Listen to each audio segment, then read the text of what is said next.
Hi everyone. Let me just put I always start with what is Noop. And the reason I created Noop was that I understood that every business and every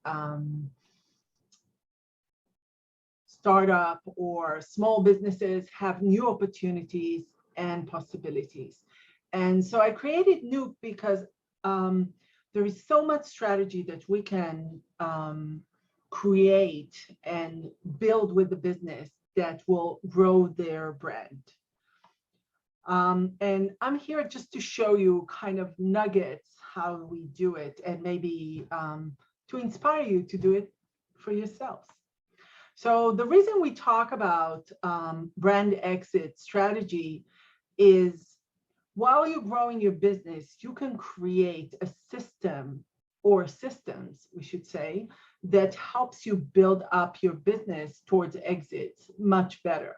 And basically not leaving money on the table. And I've done it with a couple of businesses, and I've started to see that there is a need there, a real need, because they work on the business side and the money side, but they don't think about the brand and how brand can bring them equity and money. So we started to think about all kind of things that could be interesting. Like, do you have a business exit plan? Have you thought about exiting at a certain time? And I know a lot of business owners don't think about that, but I think larger and smaller businesses are really thinking about it now because things are changing all the time and you want to be ready and to give yourself options. Another thing that we talk about is the more you niched into a market and you have greater value in that market, that means that you can exceed or expand your value if you have a solid brand strategy. And that's what we always try for. We start to look at the vision of the business. Where do you want to be in 2, 5, and 10 years? Now, if I have a visionary as a CEO or COO, then we start to talk about the 10-year. And we start building the brand towards the 10 years mark instead of thinking about the now. And that's a really crucial point because a lot of us think about what's trending now, what is happening now, and you try to answer questions that are now. But what if you start to look at the future and start thinking about that as the thing?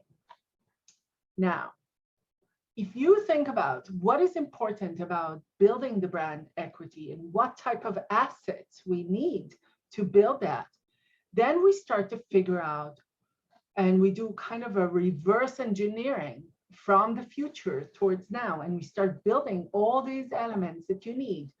Do we need an application? Do we need a website? Do we need maybe a logo? What do we need from the business side? What is the white space in your business? Can we bring something digital, or maybe there is a passive income that we can create for your business? So all these questions start to map out the strategy and help us really build kind of a true understanding of your business potential and possibilities. As I said, it's always about the possibilities. The second thing is the longer timeline. So that's why I say you always plan ahead. If you plan 5 years ahead, you have more time. So it gives us time to build your brand accordingly. And especially if you want to be international or national. And what is your projection? Where do you want to see the money come from? And I think when we talk about exit strategy, we can see for now 30 to 35% more on brands that exited while we started working with them. And that's a lot of money. When you're ready to start the process, one of the things that we talk about is kind of like, who is the team? Who do we work with? What are their strengths? Who can we bring to the table that can partner us and to create a better team that can be more efficient. Anybody has a question or you want to ask anything? Okay, so I'll proceed. One of the things that when we talk about aligning the brand equity with long-term thinking and short-term. So some people want to sell their business and they come to me and say, I have 3 months. Well, we can't do much in 3 months, right? So what I'm thinking is maybe if you think about the process as a 2-year process to 5 years, then there is a lot of things that we can do. And we can build a better projection. We can create better value. And that creates a lot of money. I've worked with a couple of startups that wanted to exit.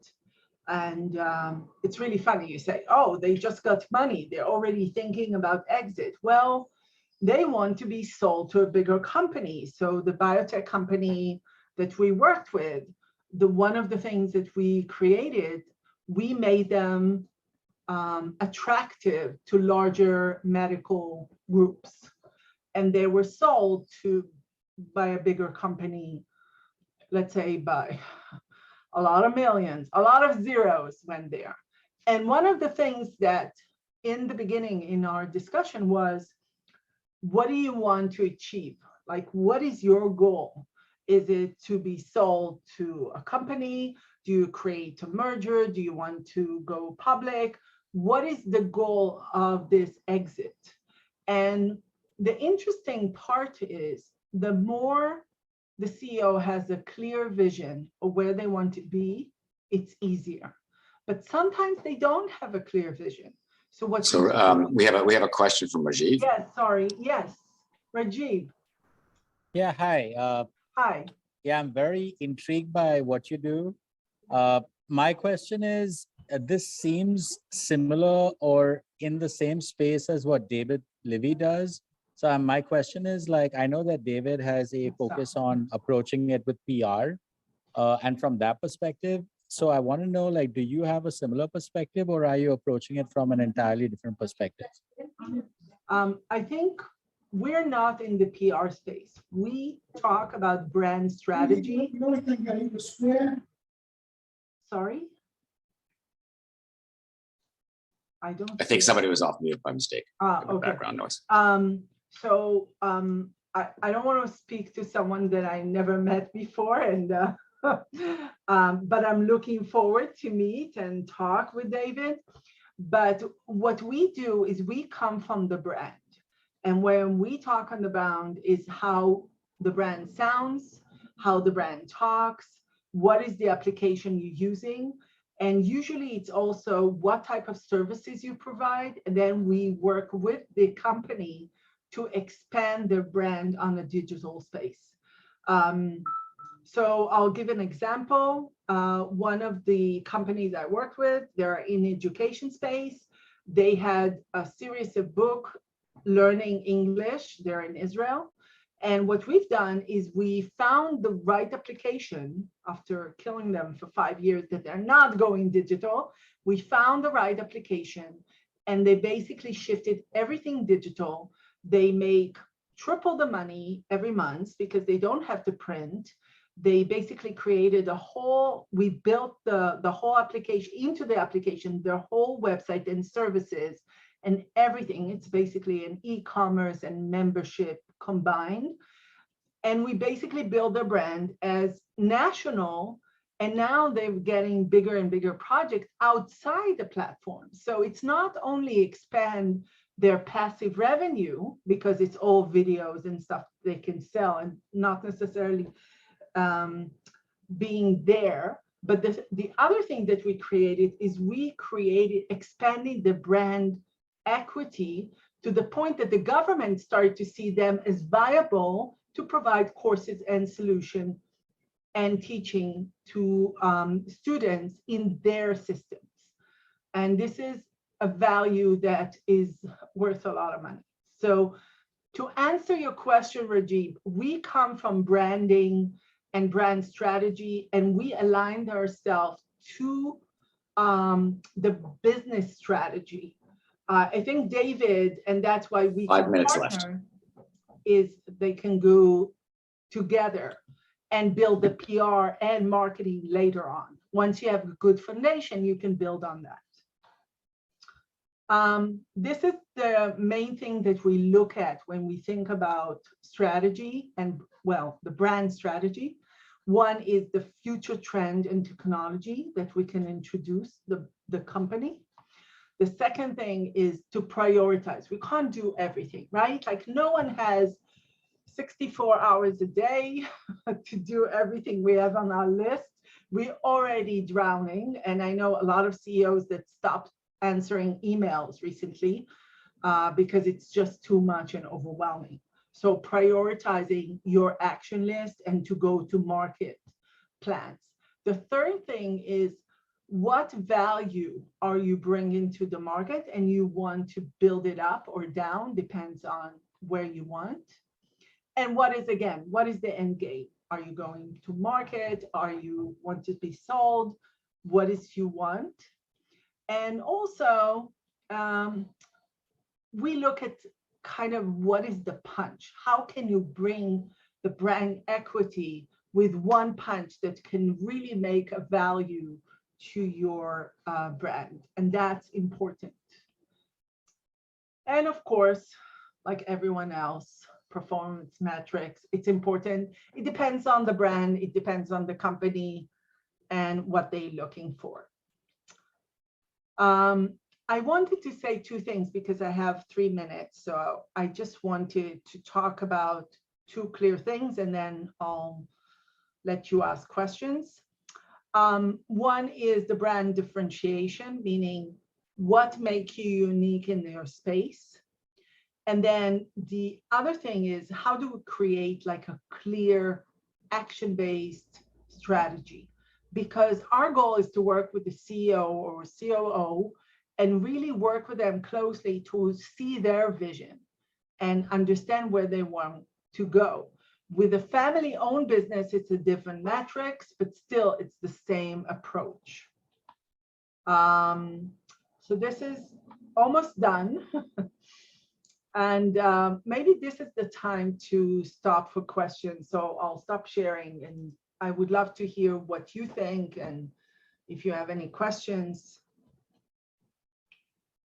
So people can come off mute. David, maybe you could talk about how this potentially complements what you do, since you both are helping companies to exit, if you'd like. Yeah, I really don't want to take away from what Limor was saying because she does focus in a different area, and I just want to respect her. Yeah. Okay. Questions for Limor? Okay, so maybe I should say two things that maybe will give you food for thought.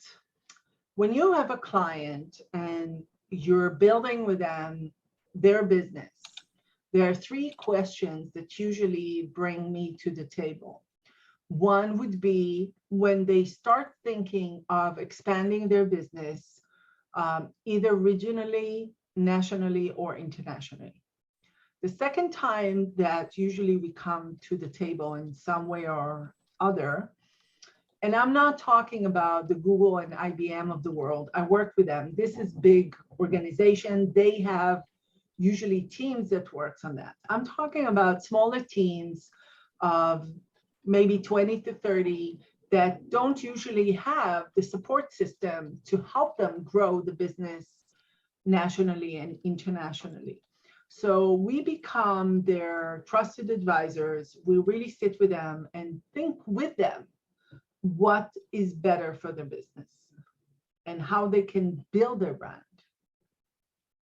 Thank you so much. I really appreciate the time you've been listening. And I know some of the faces here. I hope to meet more. And if you have any question, you can always reach me. And I'm looking forward to hear from you. Wonderful. Thank you so much. Really appreciate it. Love the background as well.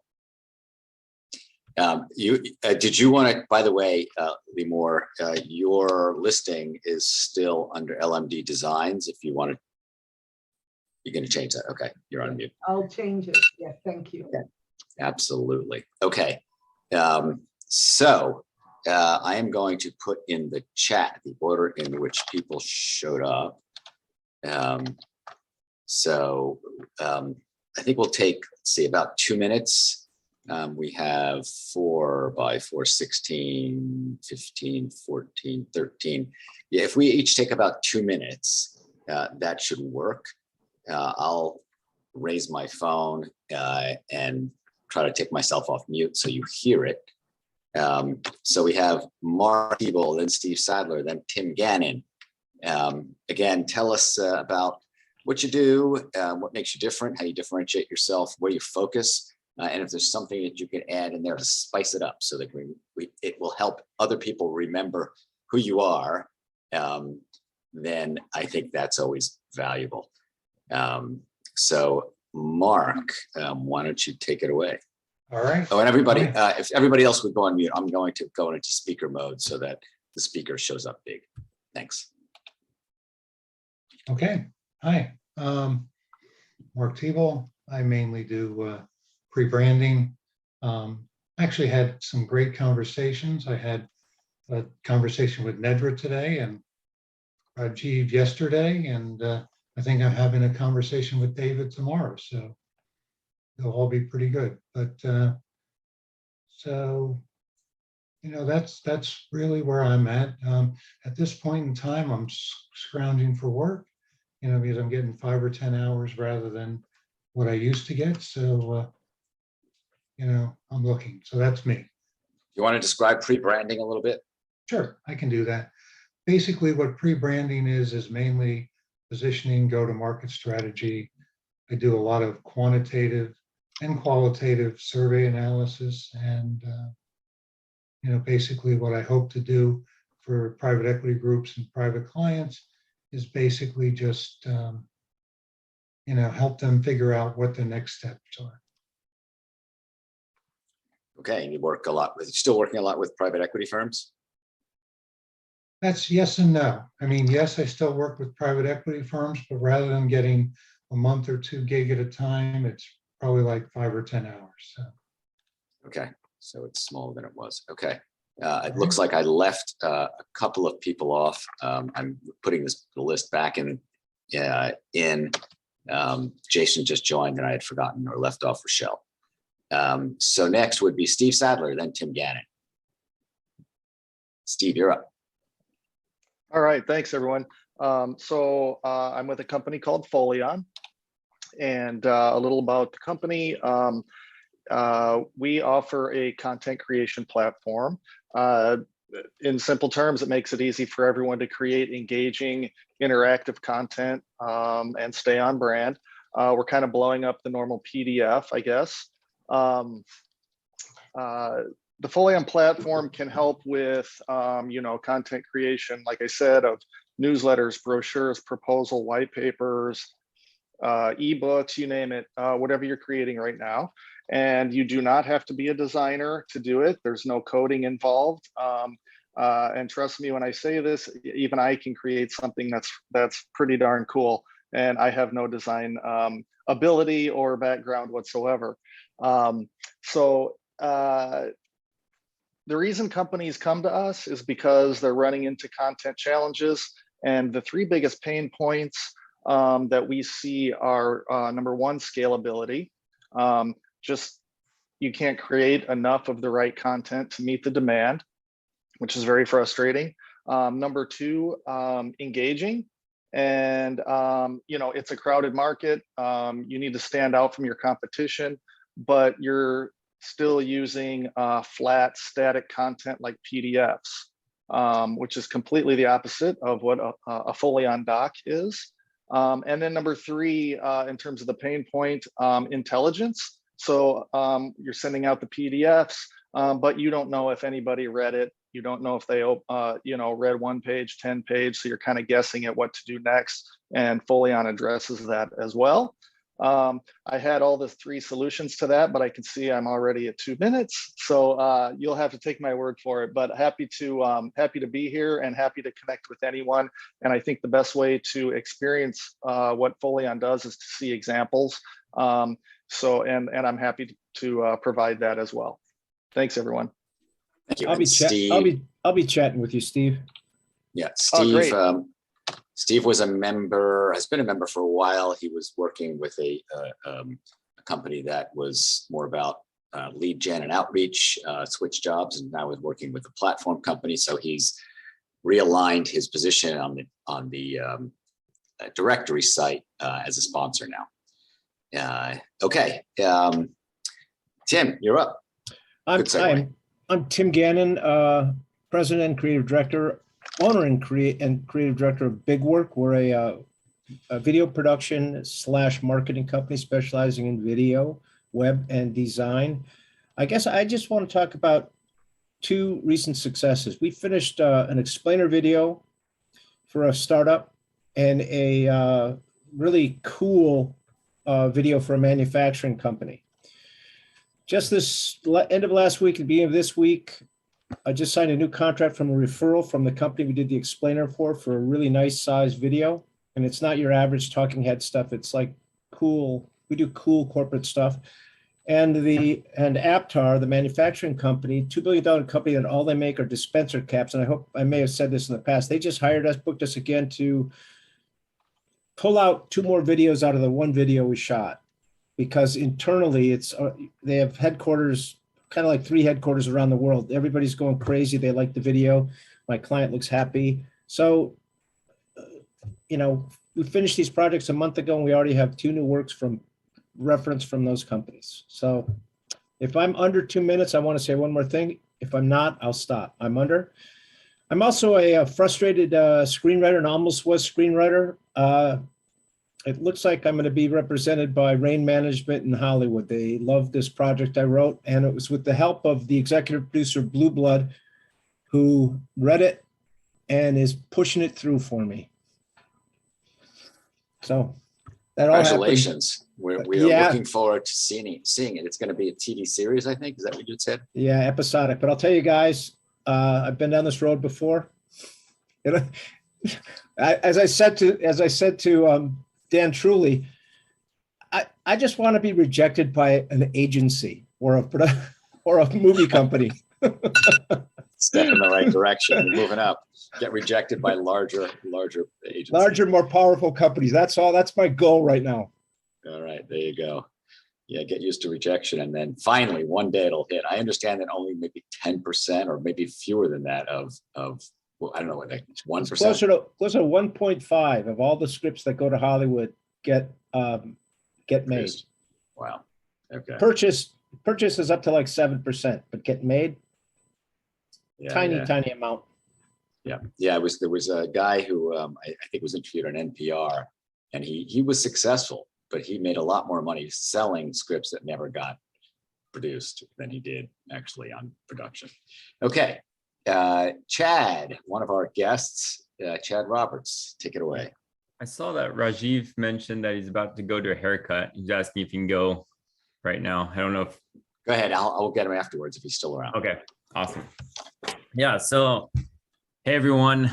If you're not receiving 3 or more referrals per new customer, we should probably chat. I'm Chad Roberts with Revitize. We build powerful referral programs.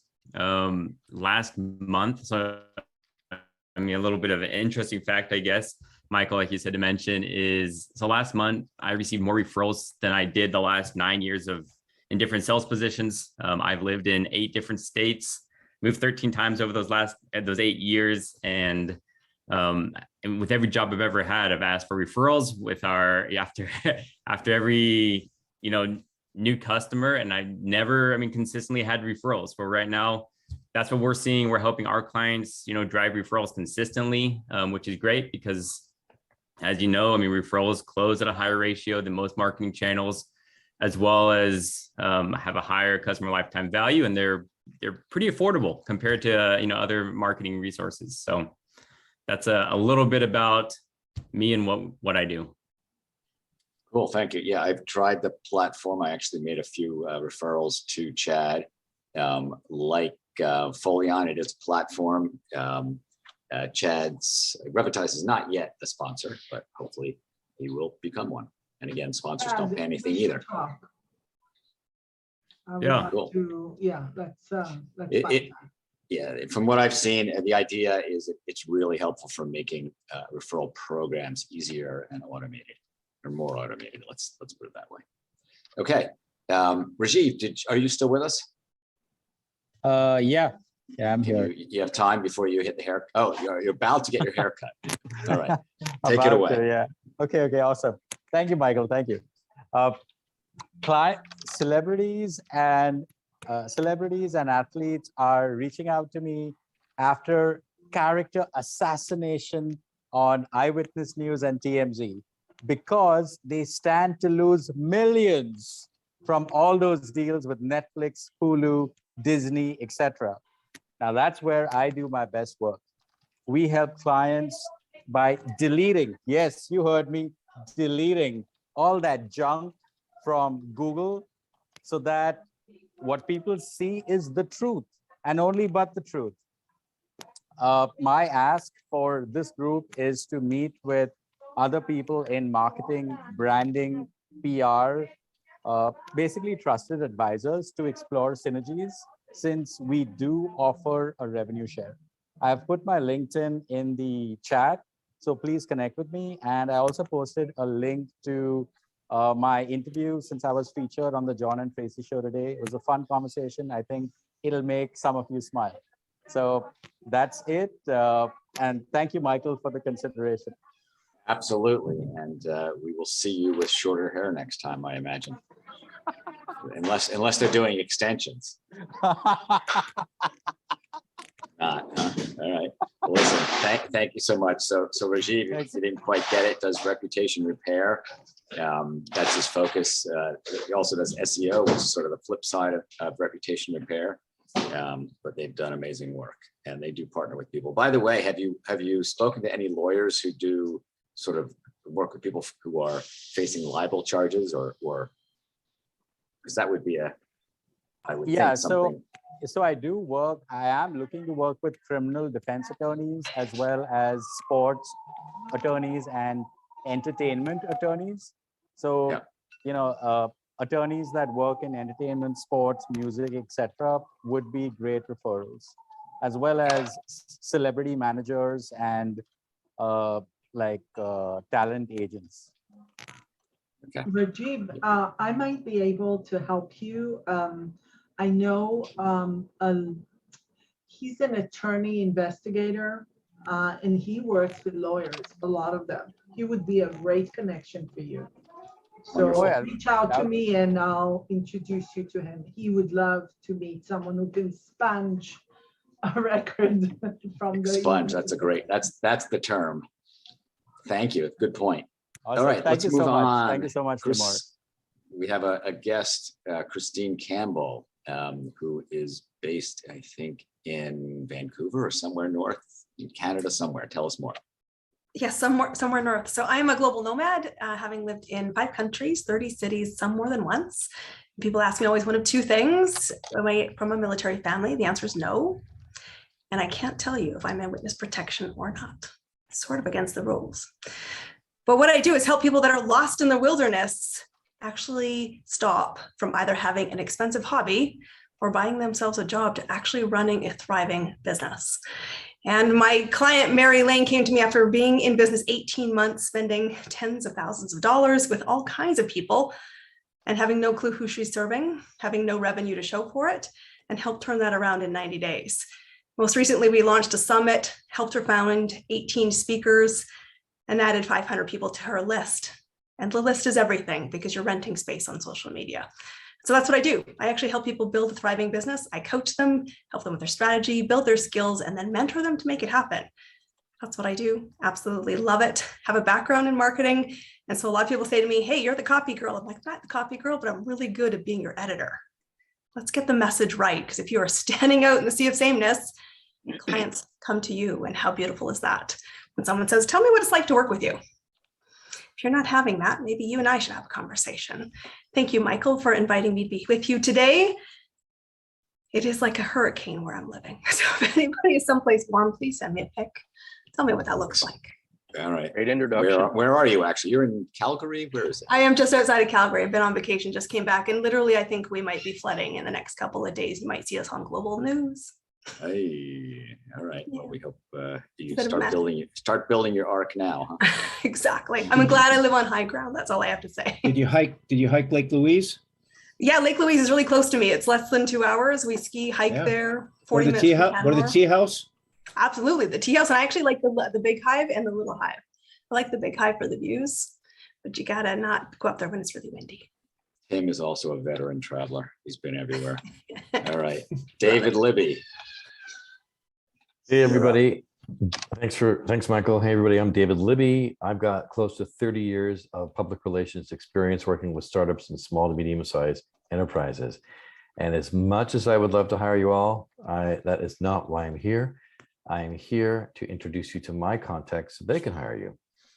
So if you look at my LinkedIn profile and there's anyone who you think you could use your services, please feel free to reach out to me and let me know, and I will make a warm introduction for you. Thank you. You want to tell us a story like your Pixar story? I just love it. It never gets old. It never gets old. You Oh still my have a goodness. minute 20. Oh my gosh, in a minute 20. Okay, Share. yeah, you want a celebrity story? So yeah, let's see. Steve Jobs wanted to announce his film premiere of A Bug's Life, which was happening in Cupertino, which is very unusual. You don't have film premieres in Cupertino. Where the heck is Cupertino? You know, the Hollywood celebrity said, so nobody came. The only celebrity that we had was Larry Ellison, if you call him a celebrity, the CEO of Oracle at the time. And so to get the PR that I knew we were not going to get, we had to really go big. So someone, I don't know who, someone leaked to the Drudge Report, because Matt Drudge was huge then, that Steve Jobs insisted to Disney that he have a film premiere in Silicon Valley, not in LA. And he was breaking that mold too. And it was a front page story. It went viral nationwide. Disney was absolutely furious with that person who leaked that story. We still don't know who that person was. And Steve was very pleased and said, oh, look at that. I taught you something. So that's my story. Thanks, everybody. Good to see and hear you. And that was before they got bought out. That I guess was what triggered it. Yeah, every time I could put a thorn in Disney's side, that was my job. So yeah. Wonderful. To make them go, gotta have the studio, gotta have this. Right. Got to get that thorn out of my side, or Gotta get it out of my. my, gotta just shut them out, shut them down, require them once and for all. So. All right. Thank you. Tom Conlon. Tell All us a right, well, story. Thanks, everyone, for allowing me to guest today. My name is Tom Conlon. I run a branding and design agency called North Street. We are a team of 14 people. I guess at one time headquartered in New York, but now my staff is all over the country. But basically what we do is we create messaging, logos, websites, and other marketing materials, mostly for B2B professional services and financial services audiences. We are starting to get into nonprofits and healthcare. I'd say that we meet most of our clients during one of a few different inflection points. One, they are sort of spinning off a new unit, or they are merging, or the most common one is that they are just so embarrassed to hand out their business card or point anyone to their website that they hire us. I'd say the biggest needs these days are usually around recruiting, because talent, branding to potential talent is now more important probably than ever. And yeah, that's kind of what we do. I'd say as far as what we don't do SEO. We have some web development chops, but we don't do software development, digital marketing, PR, anything like that. So I'm great referral partners for those types of businesses, and vice versa. Those are where we get a lot of our clients. Interesting, memorable story is more of a fun fact, and that's that despite owning and operating a design agency for more than 12 years now. I'm colorblind. When did you find that out? I found out when I was a kid, but I was originally getting into like the writing publishing world where it didn't really matter. Had a rough patch there for a few years, but now luckily, like I said, I have 13 other people who are much better. See the colors? I can relate. Much better at the colors. I can relate. I have the same problem. I don't go out of the house without having someone look, and I don't send a document out without having someone look. Okay, right. You mean your clothes, Keith? Like what you're wearing? Like yeah, Garanimals all the way. Can you imagine that I worked on a branding project, a big company branding project that the CEO and the president were both colorblind, but one of them was blue and yellow. That's like, I had to make everything in black and white, and it was ridiculous. It took us triple the time to get there. Let's move on. That's one of your questions that you should screen with. Are you colorblind first? Okay, Don Wexler, another guest, then Greg Dixon, another guest. So we have lots of guests today. Don, you're up. Well, thank you for having me. I appreciate it. Don Wexler with VizCom Studios. We specialize in digital marketing videos specifically. We don't do documentaries or weddings or bar mitzvahs or quinceañeras. So most of our sweet spot is typically in the 30-second to 2-minute range, and something that employs a call to action. So we're marketers who happen to have a warehouse-sized studio where we shoot all kinds of stuff, including very high-end green screen where you can't tell the person isn't on location. So we serve a national audience. And we also have some television type technology for doing live streams, both remotely as well as in the studio. And we do models. We do photographs. In fact, I'm very famous in the modeling world as the before picture. Is that like a face for radio? That's the one. So we have a lot of fun. We help companies communicate their message visually with the goal of getting them an ROI. Don is based in Oakland, correct? East Bay. I call it the Bay. Easter Bay. Yeah, because East Berkeley Bay. and Oakland is technically the East Bay. We're further east by one county, so we're the Easter Bay. Right, and right next to, I think, David Libby. So you guys definitely have to get coffee. The other thing that Don is famous for is he grew up in the same town, Livingston, New Jersey, as I did. And that's it's not amazing, how we met each actually. other. Small world. Small world. And he bikes like across the bay, up Mount Tamalpais, for those of you who know it, and then back all in a single leap, a single bound. Yeah. They call I'm it. kind Okay. of amazed that I didn't see Michael during my time in New Jersey. I thought I recognized him in the cell next to me, but it turned out to be somebody else. All right. Greg Dixon. Greg, you're up. Okay. So going back to the branding thing, if dogs did branding, everything would be blue and yellow, because I think those are the only two colors they see. Anyway, I got a bunch of stories. Actually, a lot of people here have done things related to what I've done. I had a modeling career, briefly about 15 seconds, lingerie, but that was something different. Years ago, my wife and I got married, and we jumped in this RV here, and we drove from Vancouver to Florida. So I wrote an article, 18,000 miles between the alligator line and the snow line. So we tried to avoid the snow and avoid the alligators because we didn't like the climate there.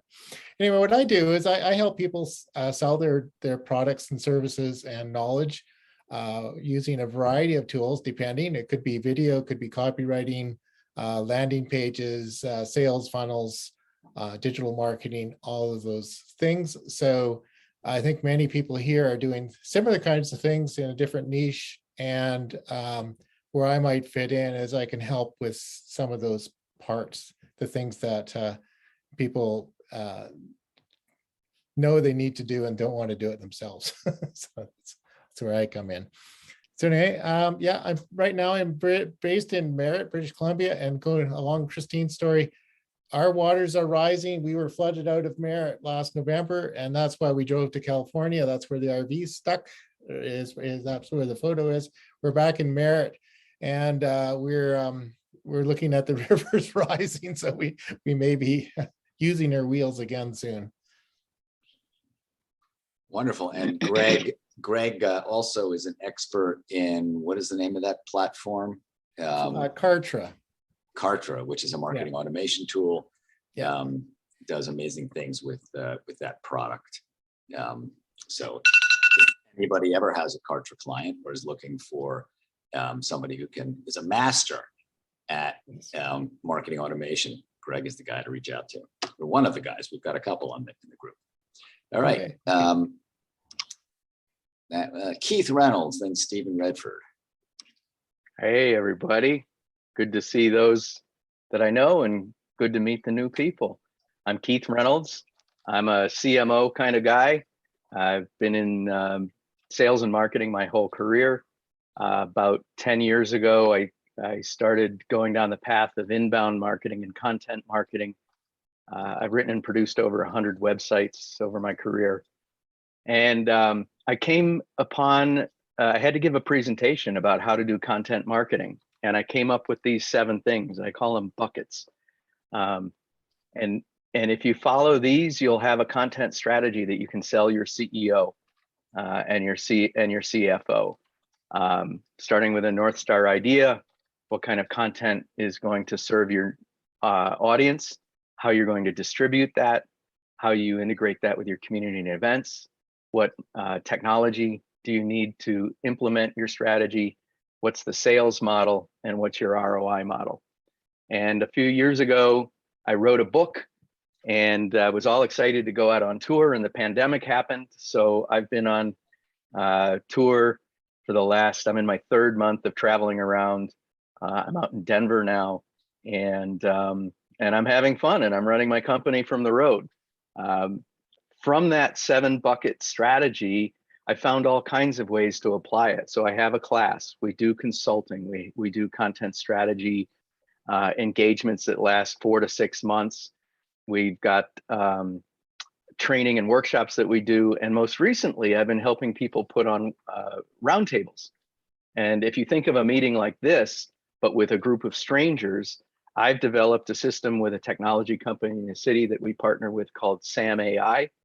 And it's one of the AI tools that we're working with to bring people together for a conversation like we're having, but with people that you don't know. And we figured out how to assemble people between 15 and 25 people. Thank you. And that's one thing that we're finding highly effective in terms of lead generation and using content. And I'll just close by saying, community and conversation is the new content. People don't want to click and download. They want to talk like we are right now. Thank you. Thank you. Stephen Redford, you're up. Hi, everyone. I'm Stephen Redford. I have a digital marketing company called AG2 Digital, and that's run by me and my partner. So we're small. We do the same thing that Tom does. I think he's left, but we're much smaller. Like I said, it's only 2 of us. So we do branding, website design, and SEO. I'm concentrating a lot on local SEO here in New York, helping people with the little things that they don't want to deal with, Google business profiles and LinkedIn directory listings, that type of thing. Pretty much all of our clients, or my clients, are solopreneurs, solo attorneys. Maybe they have 1 or 2 people. It's a law firm, 1 or 2 people. Most of our clients are attorneys or in tech or health or insurance. Right now I'm working with a dental office here in Chelsea. So they're rebranding. They moved to another location. They've had a website, the same website for the past 8 years. I'm learning a lot about clear aligners and dental surgical procedures. I'm working with a content writer who's helping them with all their content, hopefully making it very SEO optimized. But that's what we do. So if you have any small, if you a lot of you guys are probably running your own company. You're a one guy shop. So if you need any help with visuals, branding, logos, design of a business card, email signatures, that's what we do. Thank you. Based in New York. Thank you so much. And I think Is your partner contact was- information in there? No, I'll put it in Steven? there. Yeah, also AG2 Digital. So if you look under AG2, the number 2, you will find Stephen. Okay, I think our timing is still good. Jason, then Rochelle, and then I will go. Jason, you're up. Yeah, I'm getting to the tail end. Hi, Jason Ciment. I'm out here in Los Angeles. I have sort of 2 identities. One of them is my day job running Get Visible. It's a marketing agency. We're based in Phoenix, but because of COVID, we're now fairly distributed with people in different states that started with us and moved, and we kept them. So we do all the things digital, building websites like WordPress or e-commerce websites, then doing the marketing. So it's search engine rankings. I've been doing this since '96. I may not look it, but I've been around a long time on the web. And so we do the rankings, manage ad campaigns and social media, and we hire content writers to create content. So that's why this is sort of interesting, because a lot of the content we create is pretty crappy, but it's good for SEO purposes. But for better stuff, we're starting to look internally. I mean, to create connections to better writers. And my other investment is an e-commerce platform, which is, I think, more relevant to this group. We're somewhere in the middle between Shopify and Magento in terms of cost, but in terms of functionality, it's a different business model. Instead of having plugins, everything is self-contained. The system is called Adricom. I put it into the signature. And if you have a client that is looking to create some form of web presence that WordPress won't cut it, and it's not a typical cookie cutter site like a Shopify, then we should talk, because we could deliver something probably at a quarter of the price, which means you could still make a lot of money bringing in the business and just not doing the work. And that's my story, and I cede my time. Jason, can you send us a link to see some information about this platform? Because yeah, it's in my signature. It's called Adricom. It stands for the American Dream Company. ADRECOM. Yes, And Michael's I'm actually talking with them about quite a nice deal. So yep. Thank you, Jason. Okay, Rochelle, and I apologize, Rochelle, you did show up not last, but somehow you fell off the radar, but you're back on. No problem. So it's Rochelle from Dynamic Business Growth, and I always say it's dynamic business growth and not schlep along business growth. So I find that companies suffer with being effective in talking about their business in a compelling way. You know, very often they're long-winded, boring, common, and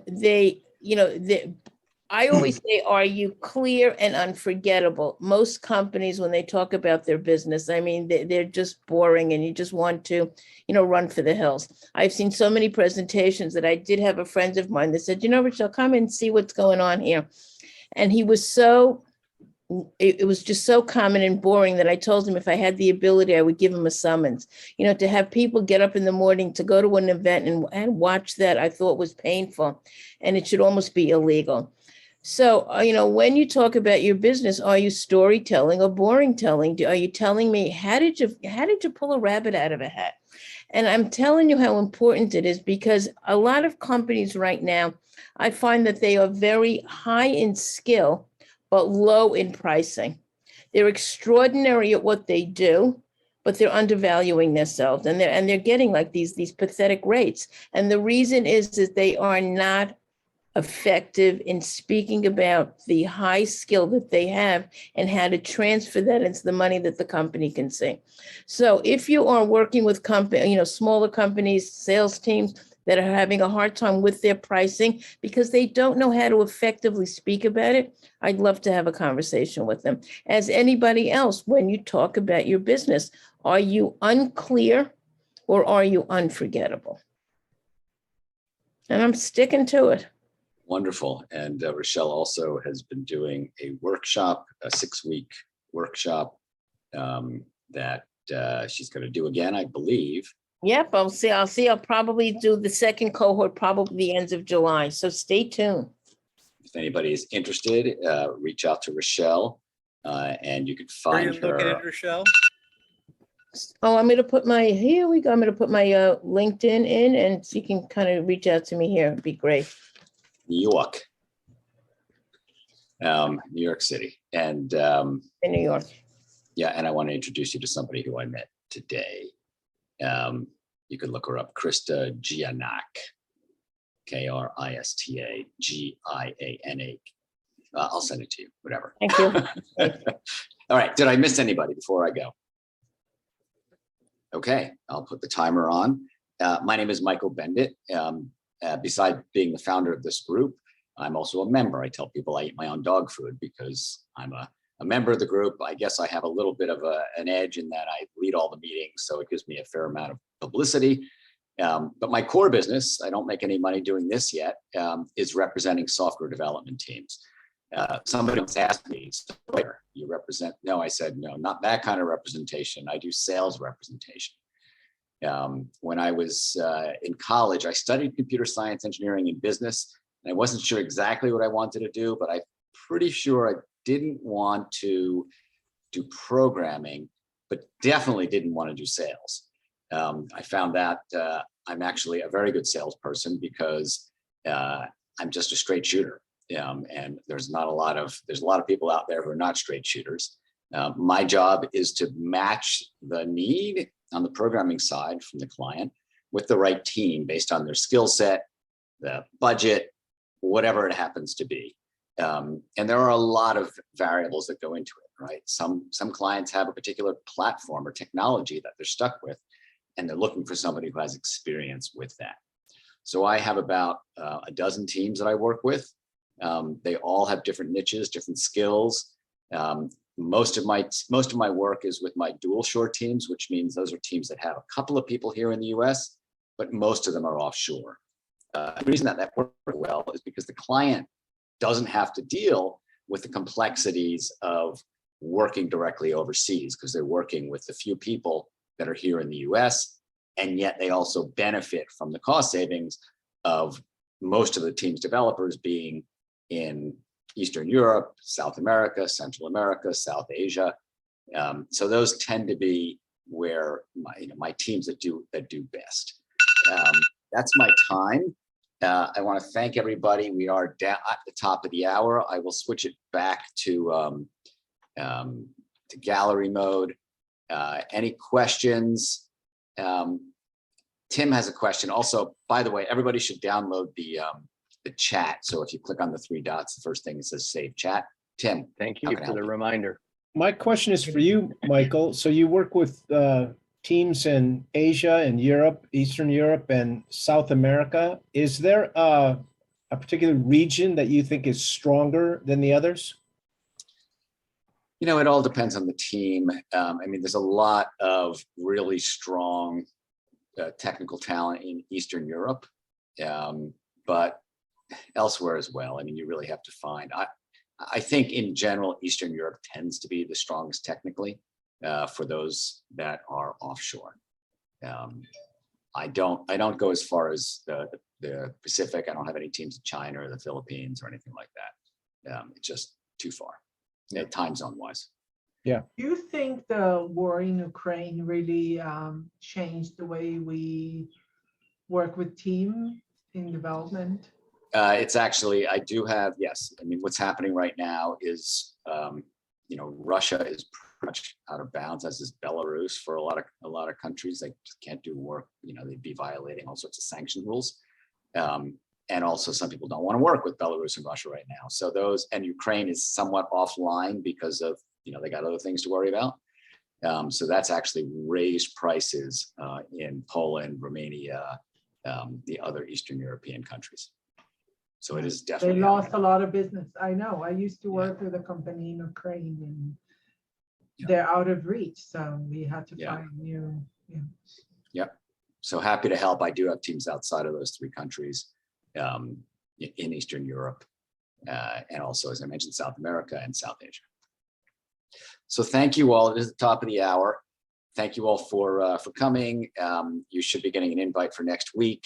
And the email, if you are a visitor and would like to consider being a member, let me know. And we'll have a talk and I'll let you know how to move ahead. So thanks, everybody. Have a wonderful evening or afternoon, depending on where you are. And we'll see you next week.